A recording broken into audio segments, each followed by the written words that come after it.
Hi, my name's Leora, and my wedding was the day my life cracked wide open.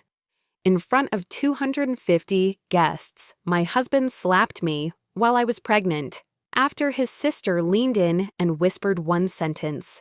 Just one. He called me a fraud, a liar. But no one asked what she said. No one asked why he believed her so easily. That slap wasn't the start. It was just the first time the lies bled out in public. You ever have your whole family smile while they quietly replace you? I didn't scream. I didn't cry. I just picked up the mic and gave them something they'd never forget. But that moment, it wasn't revenge. It was the warning shot. Now tell me, what would you do if the people who were supposed to protect you planned your destruction instead? Before we dive in, where are you watching from? Morning coffee? Late night drive? Drop a comment. I want to know who's listening. Let's begin. The late afternoon sun hung low over San Diego, casting a warm, honeyed glow over the garden. From a distance, the wedding looked like something out of a magazine: rows of white chairs, fairy lights strung through blooming trees, champagne flutes catching the light. Every detail had been curated to perfection. Every detail, except the ones that mattered. I stood under the floral archway, my hands clasped over my small, rounded belly. My dress was ivory silk, timeless, tailored, and somehow heavier than I'd expected. I had always imagined this day with joy, but as I stared out at the sea of guests, I felt more like a display than a bride. The wedding planner handed me the final seating chart for approval. Her hands were rushed, her breath short. Just double-check and I'll get it printed. I scanned the names. Lyra. That's what they'd written next to the bride. Lyra. Not Leora, not even close. And my last name? Nowhere. I paused, trying to steady my voice. My name's spelled wrong. Before the planner could answer, Sabine appeared behind me like a gust of cold air.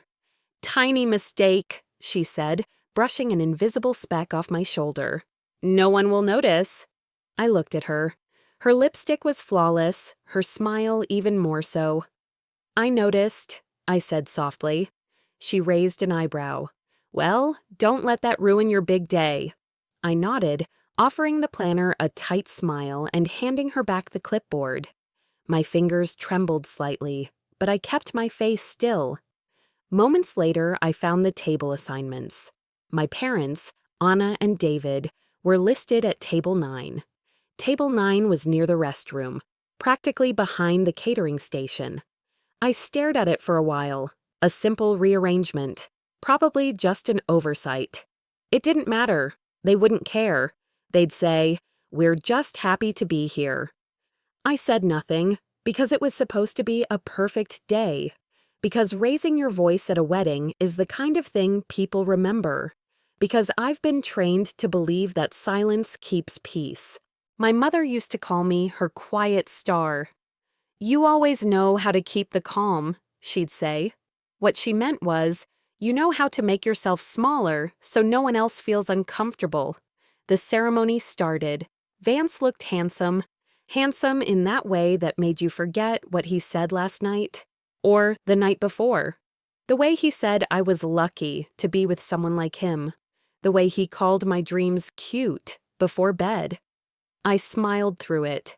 That's what you do when the chairs are filled and the cameras are rolling. We exchanged vows.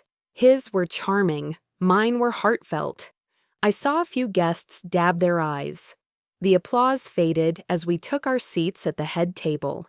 I looked over to where my parents sat, barely visible past the floral displays. My mother waved. I smiled back and fought the sting behind my eyes. Then came the toasts. First his father, then his best friend, then Sabine. She stood with grace and purpose, wineglass raised. Her voice carried perfectly. "We've always protected our family legacy," she began, eyes sweeping the crowd. "We're strong because we know our roles. And now," She turned to me with a smile so sharp it cut. "We're adding someone who understands her place in it." Laughter, not loud, not cruel, but the kind that seeps into your skin. Vance didn't correct her. He didn't even look at me. I raised my glass, smiled politely, and swallowed the lump in my throat. The rest of the evening blurred into soft music and polite conversation. Guests mingled. I posed for photos. I accepted congratulations like they were condolences. Later, after the cake had been cut and the lights had dimmed, I stepped outside alone. The garden was quieter now. The breeze was cool against my skin. A few table napkins had fluttered loose and scattered across the grass. I picked one up. It was folded into a delicate leaf. I sat on the edge of the fountain and turned the napkin over in my hands. It smelled like lavender and champagne. Pretty things are meant to stay quiet. That's what Sabine had once said to me when I asked why she always made decisions without me. I folded the napkin and slipped it into my purse, not because I wanted to remember, but because I was done forgetting. But that night, I learned silence doesn't keep peace. It only feeds control. 3 days passed after the wedding, but the ceremony still echoed in my mind like a bad dream someone tried to sell as a fairy tale. We moved into Vance's family home temporarily while our new place was being finished. "Just a few weeks," he said. But from the moment I stepped inside, I knew this house had its own rules. And none of them were written by me. It was a sprawling mansion tucked into a quiet San Diego neighborhood. From the outside, it looked pristine, all white stone and manicured hedges. Inside, it felt colder than a hotel lobby. White marble floors stretched endlessly, and the air always smelled faintly of lemon polish and something older, something kept just under the surface. Sabine's face watched from every hallway. Framed photographs of her at fundraisers, board meetings, charity events, smiling that controlled smile, hand placed just so on someone's shoulder, like she'd planned every moment. Maybe she had. The first morning there, I found a printed note in the kitchen. Coffee mugs on the left, no food in the bedrooms, no shoes past the foyer. S. Rules. In her house, even hospitality came with instructions. Vance left early each day and came back late. "Working with Sabine on merging the properties," he'd say. "She needs my input on zoning approvals." He always kissed me on the cheek, said, "You okay?" like it was part of a script, and walked out before I could answer. And Sabine, she was always around, gliding through rooms in heels that never made a sound. Commenting on my diet. Pregnant women really shouldn't have so much dairy, or offering to reorganize my side of the closet. Her smiles were perfectly timed, but they never reached her eyes. Marla, the housekeeper, was the only one who felt human. She had been with the family for over 20 years. She spoke softly, moved quietly, and noticed everything. Once, she refolded a sweater I'd tucked too carelessly on a chair and said without looking at me, "Don't let anyone fold you up the same way." That stayed with me. One afternoon, I was walking past the study, an old oak door slightly ajar. I slowed my steps. Inside, voices, hushed, sharp-edged. "She's already pregnant, Vance. Are you sure it's even yours?" Sabine's voice. A pause, the kind that dripped with poison. "Don't start," Vance replied. "Start what?" I froze. My body knew not to move, not to breathe. I stood there until I heard footsteps and the door creaked closed again. I returned to our room and sat at the edge of the bed, staring at the carpet. That whisper wasn't a question, it was a weapon, and I didn't need to ask why it was being used. Later that evening, we sat down to dinner, just the two of us. Grilled chicken, salad, the kind of meal that tasted like paper when your chest was full of smoke. Vance buttered a roll and said, casual as anything, "You've been distracted lately? Everything okay?" I looked at him. Really looked. He didn't blink. "That's a strange thing to say," I replied carefully. He shrugged. "Just checking. You've seemed off." It wasn't his voice. Not fully. It was her voice, leaking through him, reshaped in his mouth. I chewed my food in silence. That's how it starts. Tiny doubts planted in soft soil. You think they're just thoughts, but they grow roots before you even notice. That night, I sat at my vanity and pulled out my purse, searching for lip balm. Instead, I found the napkin from the wedding, the one folded like a leaf. It was flattened now, its edges worn. I stared at it for a long time. "I've been quiet long enough," I whispered. Something shifted in me. Not a roar, not even a scream, but something rooted deeper. The kind of quiet resolve that doesn't need an audience. I took out a notebook and began writing. Dates, comments, things said and unsaid, receipts, messages. Times he left, where he said he was going. It wasn't revenge. I wasn't planning some scandalous escape. I needed clarity. If I was going to stay in a house built on whispers, I needed to map it. The next day, Vance came home late again. "She needed help with a bunch of business paperwork," he said, loosening his tie like it excused everything. I nodded. After he fell asleep, I sat in the living room alone, pretending to read. That's when I saw it, a small envelope being slipped under our door. I waited until the hallway was clear, then picked it up. In neat, cursive handwriting, it said, "You should look at what's in the home office. She's hiding something." It wasn't signed, but I knew the handwriting. Marla. The next morning came dressed in gold. Sunlight spilled across the dining room floor, hitting the long glass table like it was being staged for a magazine shoot. The scent of fresh strawberries and brewed coffee floated through the air, trying too hard to be comforting. It didn't work. I walked in, every step measured, every breath quiet. My purse rested on my shoulder, and inside it, carefully folded, were copies of every document I found last night. I hadn't slept much, but I didn't need rest. I needed clarity and a mask. Sabine and Vance were already seated, mid-conversation. She looked flawless in a beige blouse, sipping orange juice like she didn't orchestrate psychological warfare before breakfast. Vance offered a faint smile when he saw me. I returned one that didn't quite reach my eyes. "Morning," I said, sliding into the seat across from them. "Good morning, sweetheart," Sabine cooed, tone dripping in syrup. "You look well-rested." I poured myself coffee instead of answering.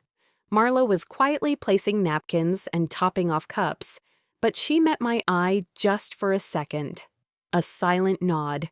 She knew this wasn't just breakfast. Vance shifted in his seat. "You okay?" "I'm fine." I stirred cream into my coffee and waited. Sabine set her glass down. "Curiosity is a funny thing, isn't it?" She smiled sweetly. "It always finds the door it shouldn't open." Then, without ceremony, she reached into her handbag and pulled out her phone. She tapped the screen, then slid it across the table toward me.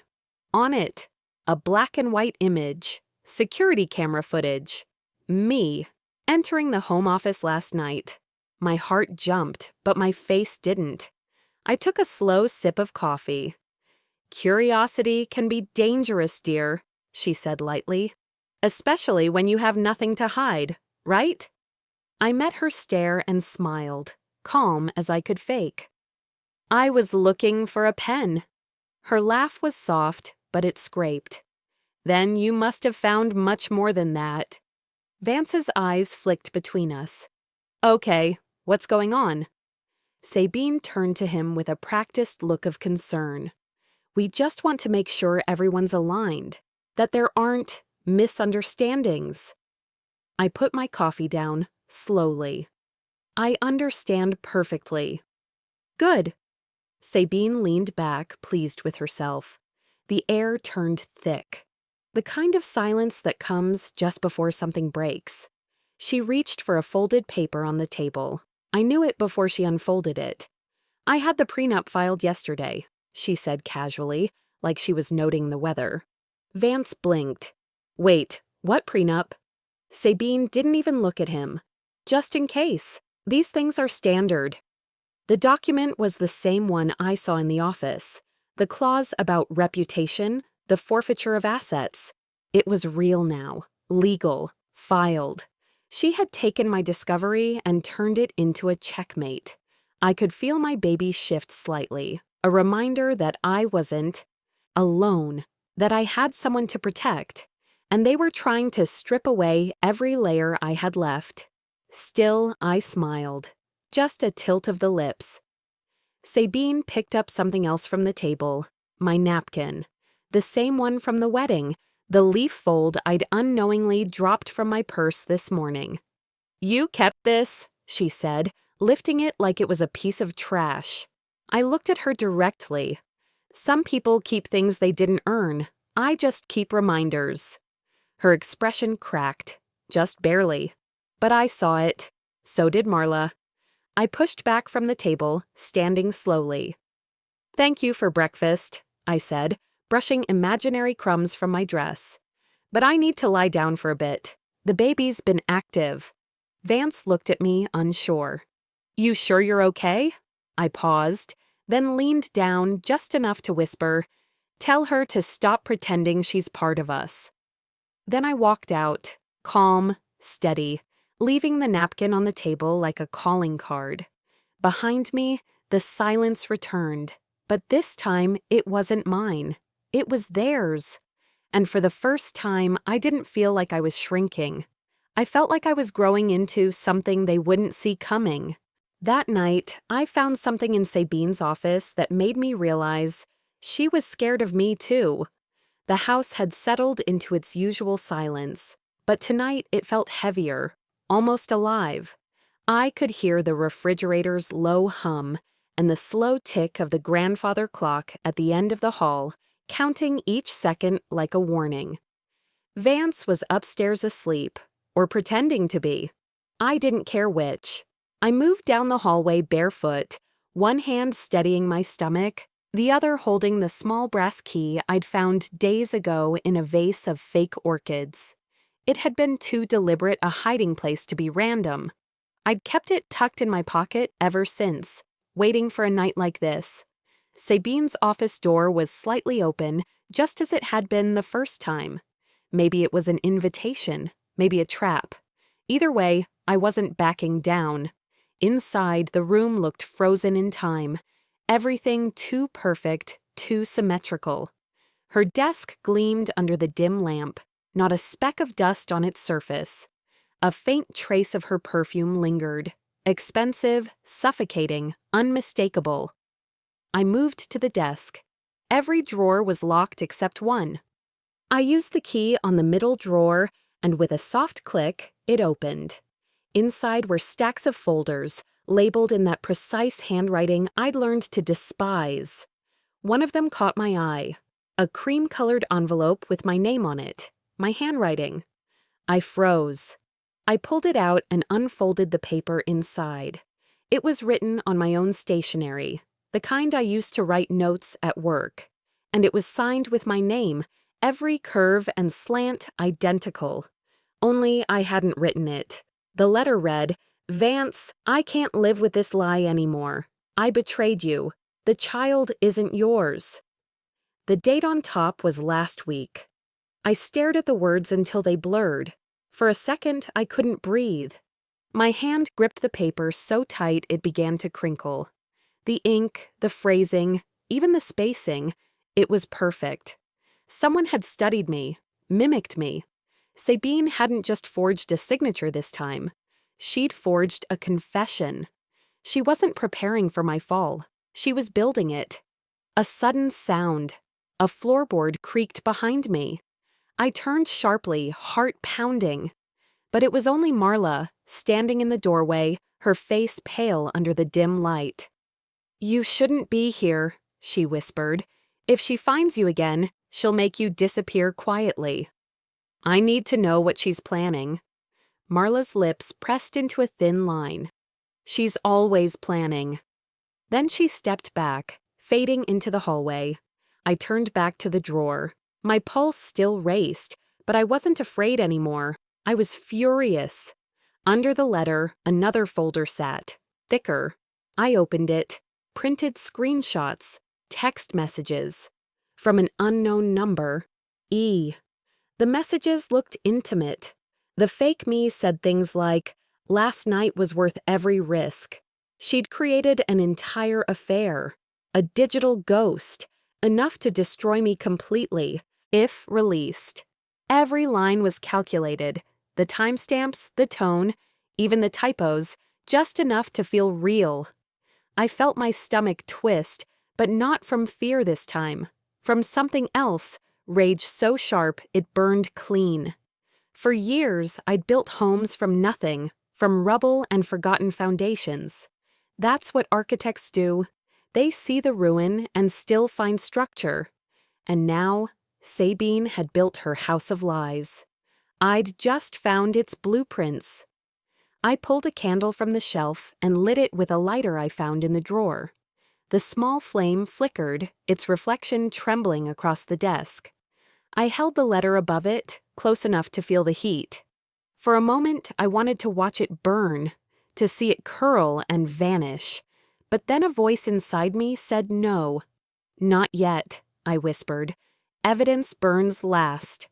Instead, I took my phone, scanned the letter, and emailed it to a hidden account I'd created earlier that week. The subject line read, "For when the truth needs to scream." Then I did the same with the fake texts, saving each one. My hands were steady now, my breath even. I was beyond fear. I was collecting ammunition. When I finished, I slid the documents back exactly as I'd found them, closed the drawer, and turned off the candle. The faint smell of smoke lingered, a reminder of what almost happened. I moved toward the door, careful to retrace every step, not leaving a single trace. But as I pulled the door closed behind me, I felt it. A shift in the air, the kind that comes when someone's watching. At the top of the staircase stood Sabine, her silhouette sharp against the hallway light. Her voice was smooth, deliberate. "Couldn't sleep?" I met her gaze, my heart calm, my tone colder than hers. "I sleep better, knowing what kind of house I live in." Her smirk faltered, just slightly. For the first time, I saw something in her eyes. Not arrogance, not amusement. Fear. The war wasn't quiet anymore, and it wasn't one-sided. The next morning had slipped into afternoon by the time I walked out of the clinic. The Southern California sun already started to tilt westward. But inside the room, behind half-closed blinds and quiet tile floors, I felt the kind of chill winter brings even when the weather is warm. I sat in the exam chair, fingers lightly pressed to the fabric of my pale blue maternity dress. The dress felt like armor, somehow smoother against my skin than I expected. Across the room, Dr. Hanley checked his tablet, his face calm but his eyes alert. Sabine sat silently in the second chair, her legs crossed, one ankle resting atop the other. She smiled when I entered, but that smile reached only halfway up her face. I noticed it immediately. "She'll be right with you," the doctor said without looking up. I nodded. My stomach fluttered, not just with the baby's movements, but with something deeper. We waited. Silence, the kind loaded with meaning. Sabine made a small noise of impatience, flicked her phone open, then closed it again. I watched her because now I knew what to watch for. When the door opened, Dr. Hanley called my name, and we moved into the ultrasound room. The machine hummed. The gel pressed cool against my skin. I forced my mind to focus on the screen, to see the steady flicker of the life growing inside me. But all I could hear was Sabine's voice behind me. "We're concerned. She's been under emotional strain. If anything happens to the baby, we'll need it on record that she was unstable." Time froze. I could feel each breath I took. My heart slowed so I could hear the drip whir of the ultrasound machine. The line on the screen moved. The baby kicked. I heard Dr. Hanley clear his throat. "Everything looks good so far," he said. But his tone lacked reassurance. He glanced at Sabine and then at me, as though he'd just seen something he wished he hadn't. I forced myself to focus on the flickering screen, on that tiny new life. I felt anger, cold and precise, replace the fear I expected to surface. They weren't just playing games, they were rigging the board. After the scan, I walked into the small waiting area, Sabine trailing behind. The air smelled of antiseptic and white linen. My head felt heavy. "I want to talk," I said. Sabine stopped by the coffee machine. "Sure," she replied. "We'll have time." I watched as she measured 2 creamers. I realized she was keeping up appearances even here, the predator always wearing hostess gloves. Outside, under the canopy that shaded the clinic entrance, I stood with the sunlight behind us, making her look smaller. I said sharply, "You're playing with a life." She turned to me, unflinching. "So are you, and I'm just better at it." In that moment, the air parted. A nurse handing Sabine a chart paused and caught our eyes. I saw recognition there, quiet, worried, and real. I held that gaze. The nurse nodded once, just a flicker of consent. I didn't say anything more. I walked back to the car, feeling the weight of all this shifting inside me. The engine idled while I pretended to check my phone. When Vance's name flashed on the screen, I answered. "Hey," he said, casual. "Where are you?" I asked. "Still tied up at a meeting. Got a lot on my plate these days." His tone lacked warmth. "Okay," I said, "just checking." I hung up and exhaled. My gaze drifted outside the window, street signs, palm fronds swaying, other people's lives moving. My own life didn't feel like it belonged to me. That night, I sat on the couch in our temporary living room and looked at the napkin, the one folded into a leaf at the wedding. Its edges frayed a little now. I touched it and heard the echo of that garden afternoon. The fairy lights, the perfect photo ops. It felt too long ago. "You will not inherit fear," I whispered to the life inside me. "You'll inherit proof that silence is power when it's focused."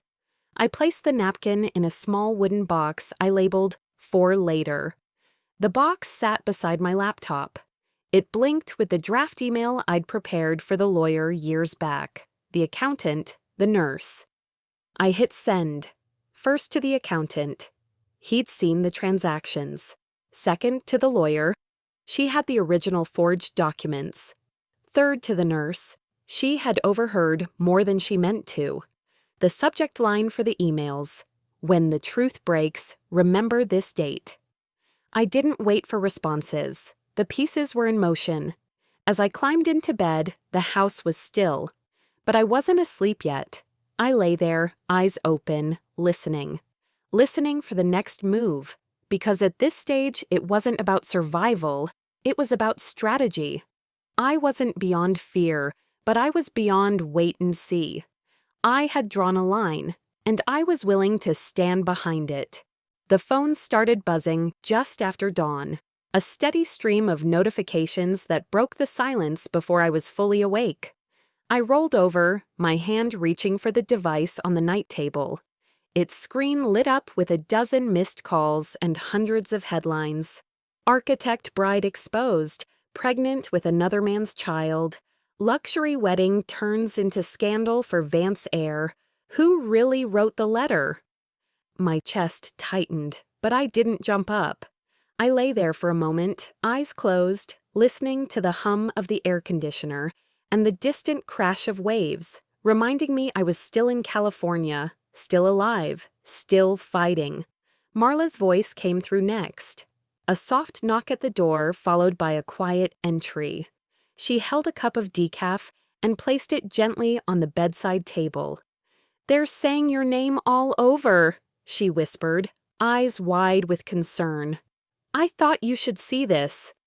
She handed me the phone. I stared at the screen, feeling the color drain from the world. I recognized the layout of the tabloids, the tone of the comments, the cruelty masked as concern. I took a slow sip of the coffee she brought and kept my face calm. If I showed panic, I thought, they would win. I sat up and moved to the window. The curtains parted just enough for early sunlight to spill in, the glare meaningful. Exposure, nothing hidden anymore. I pressed the home button on the phone and auto-rotated a few articles. The headlines were bad, the tone was worse.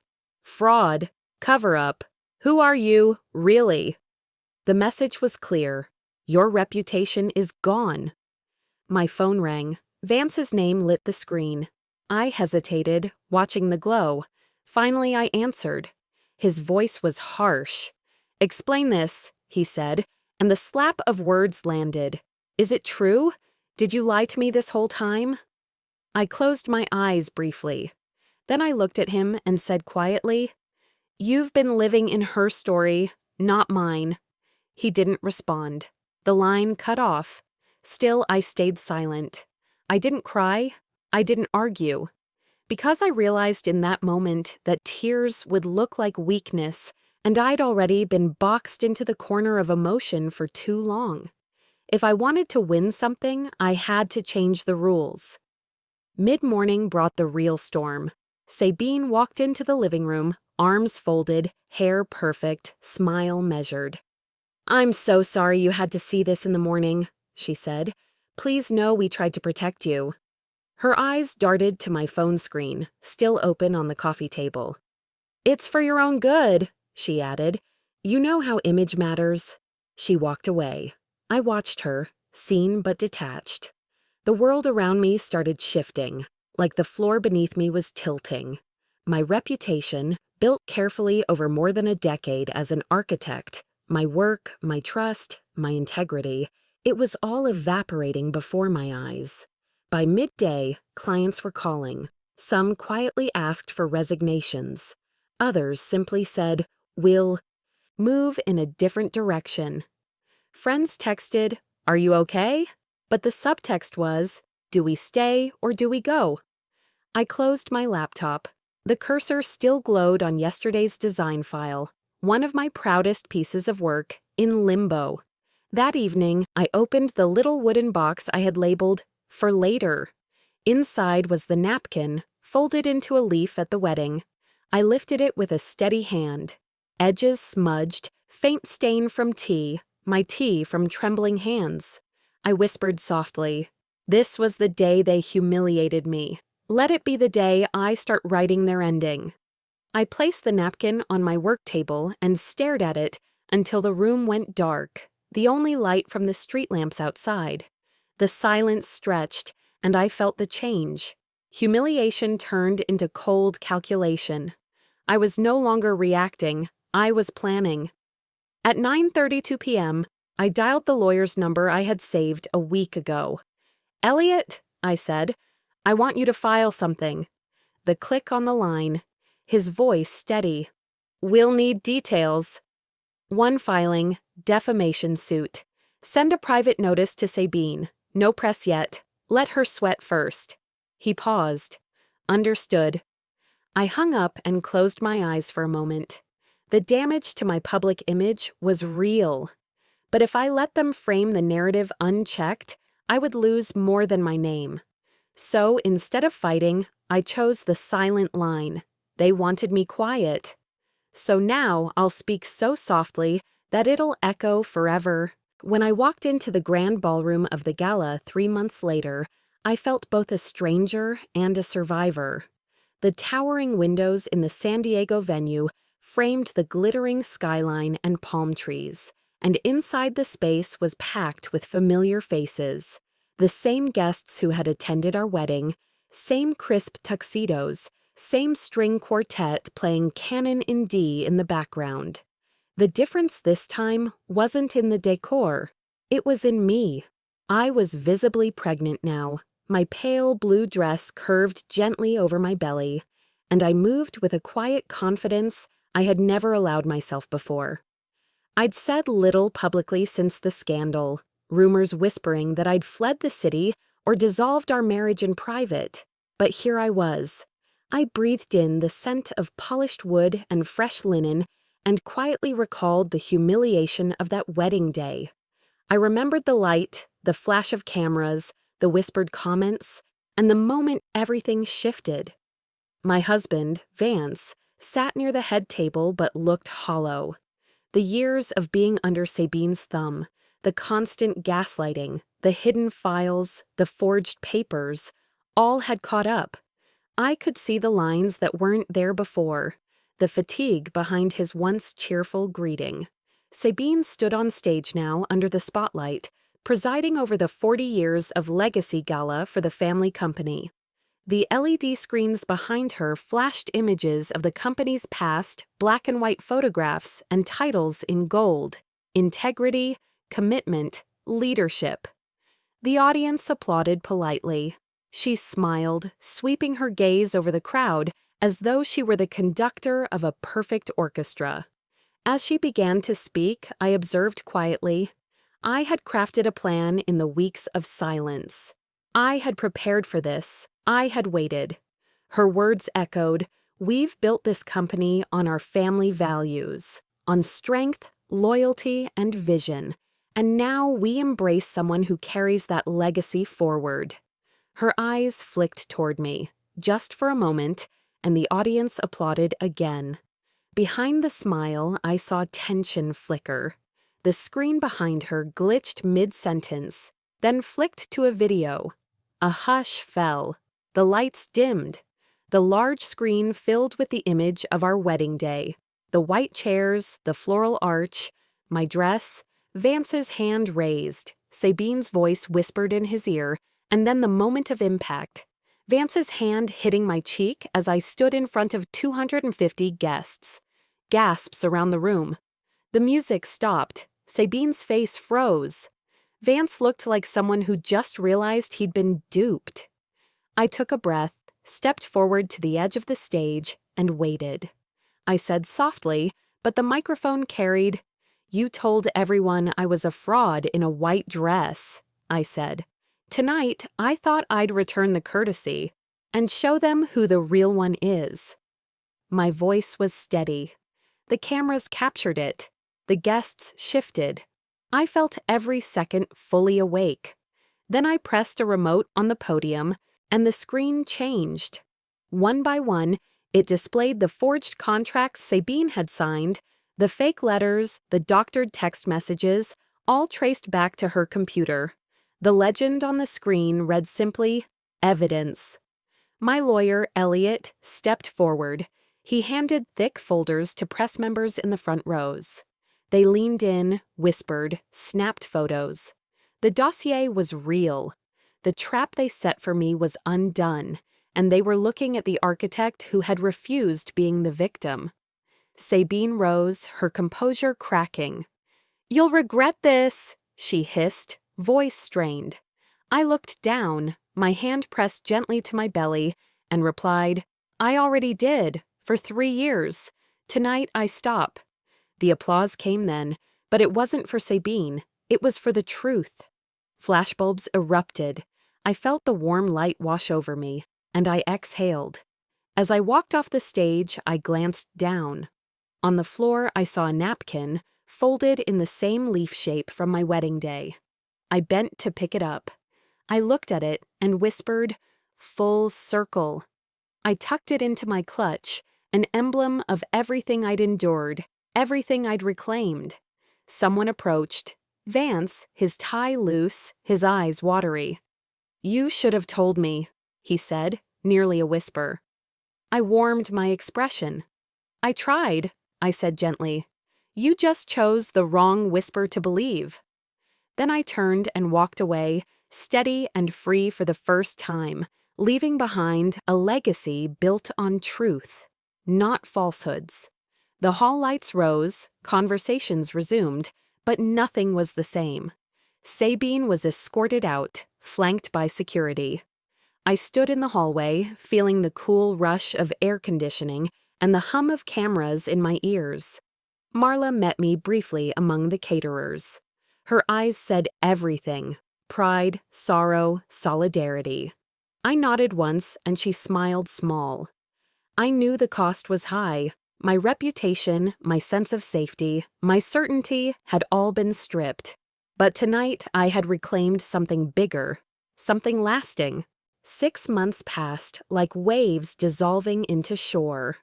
The world I once knew, the sharp angles of city architecture, the stiff small talk of fundraisers, the chilling silence between battles at the dinner table, was far behind me now. The morning light came in soft through the windows of my cottage, settling on the hand-carved table where I sat sketching. The air smelled of salt and pine. My son slept nearby, the baby monitor resting beside my cup of tea. No noise, no tension, just breath and wind and the sound of pencils moving against paper. We were safe. I hadn't intended to disappear after the gala, but I knew the war wasn't truly over. There's always the cleanup, the slow crumble of the empire you dismantled. Sabine lost the company. The board voted to suspend her the same night I released the evidence. Investigations followed. Vance, predictably, vanished behind lawyers and silence. He filed for divorce, citing irreconcilable betrayals. I didn't fight it. He moved across the country. Good. I stayed on the coast. My days were quiet now. I cooked, I read, I rocked my son to sleep while the ocean hummed through the open windows. There was a deep kind of healing in repetition, in routine, in learning to trust stillness. Marla came by once a week, always with groceries she insisted I didn't need. She never stayed long, but her presence lingered like a familiar candle scent in an old house. "You're glowing," she said one afternoon, unloading oranges into my fruit bowl. "I think it's just the salt air," I joked. But I knew what she meant. Peace changes your face. That morning, I was folding a new set of swaddles when I noticed the envelope. Plain, no return address, tucked beneath the day's stack of catalogs and utility bills. I opened it slowly, curious but calm. Inside was something I hadn't touched in months. The napkin from my wedding day, cleaned, pressed flat, folded into the same perfect leaf. No note, no message, just that one quiet object. I sat down, stunned by the simplicity. Someone had remembered. Someone had understood the meaning of that moment, the shame that was born in silence, and the power I later found in reclaiming it. I placed it in a glass frame and hung it above my desk. Not as a trophy, but as a marker, a witness to the full circle of becoming. I watched my son shift in his bassinet, his tiny fingers stretching toward the light. He made a soft sound, somewhere between a yawn and a sigh, and I moved to pick him up. "You won't grow up afraid," I whispered. "You'll grow up aware." I let him hold my pencil. He tapped it against the page I had been sketching. Not much, but it was a start. "Here," I said, "this is how you rewrite history." Time slowed. For once, it didn't feel like something I needed to beat or outrun. It just was, gentle, present. That afternoon, the sky darkened briefly. Clouds rolling in over the horizon like they'd changed their minds halfway, through the ocean. I made soup. The baby napped again. I folded some of my old architectural blueprints, ones I no longer had use for, into delicate paper cranes. I placed one on the window ledge and let the breeze lift its wings slightly. "For every woman who thought silence would keep her safe," I murmured. Later, a knock at the door pulled me from a light nap on the couch. It was the nurse, the one from the clinic. She held a bouquet of wildflowers, awkwardly arranged but beautiful. Her eyes were soft. "I don't want to intrude," she said, "but I had to come." I stepped aside and let her in. She stood in my entryway, looking around. "I just wanted you to know what you did. It mattered. A lot of us saw it, and it made us braver." I nodded. "Thank you, truly. But it's time to stop fighting ghosts." She smiled, gave the flowers one last squeeze, and left without another word. I walked to the porch, barefoot, baby in my arms. The air had changed again. The clouds were parting.